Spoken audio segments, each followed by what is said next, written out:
Hi guys, I'm Sandy, and for some months now I've been making all sorts of videos regarding this huge global trend we're seeing called the Great Resignation or the Big Quit that has seen millions and millions of workers quit their jobs since April 2021.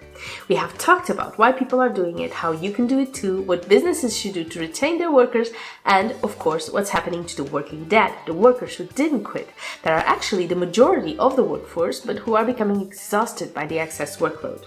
And then there's one of my favorite videos about the lying down movement and how some of the people who are quitting are doing it to break free of materialism and no longer want to conform to living for work only to end up living in wage poverty.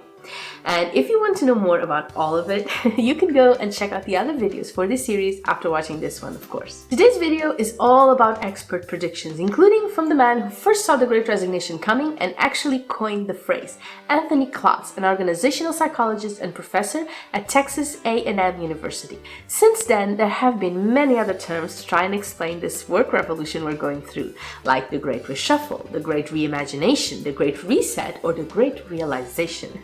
They all essentially describe how workers are more than just quitting their jobs, trading a job or a career that no longer works for them for one that is more in tune with what they want out of life, or how workers are re-examining the role work plays in their lives and their priorities. But it is, above all, and according to Klotz, about workers taking control of their work and their personal lives and doing what they must to make that happen. It's all about worker empowerment. Now, before we continue, one thing that would hugely empower me and my channel would be for you to give this video a thumbs up if you enjoy it, of course. You can also subscribe to my channel and be the first to see all the new content as it gets published. I would really appreciate your support. Okay, so the first big prediction is the Great Resignation will finally slow down. Yes, people will continue to quit into 2022, but the numbers won't be as dramatic, you know? According to a ResumeBuilder.com poll of 1,250 American workers, about 23% of employees will seek new jobs in 2022, while 9% have already secured a new position. And Klotz explains that the reason why he doesn't expect another big quitting wave like the one we've seen in the last semester of 2021 is because the tight labor market has pushed companies to offer better working conditions, and this should prevent employee turnover from being completely rampant in the months ahead. Now, this effort companies are now making to attract and retain workers also means that flexible working arrangements will be the norm, not the exception for this year. And we have all heard about how workers are finding companies who want them back at the office. In fact, the freedom to work from anywhere has become the most sought out benefit during the pandemic. A flexible working culture brings a better work-life balance and improved mental health for workers, and businesses who aren't willing to adapt to workers' needs will struggle because people now know what they need and they won't back down from getting it. This also means that you should fully expect employers to increasingly focus on not just improving productivity, but also employee well-being. And I wish it meant they cared, and some do of course, but unfortunately it seems they are doing it more out of need than want. Again, this year is all about worker empowerment, about having employers adapt to employee needs instead of the other way around like it was before the Great Resignation struck.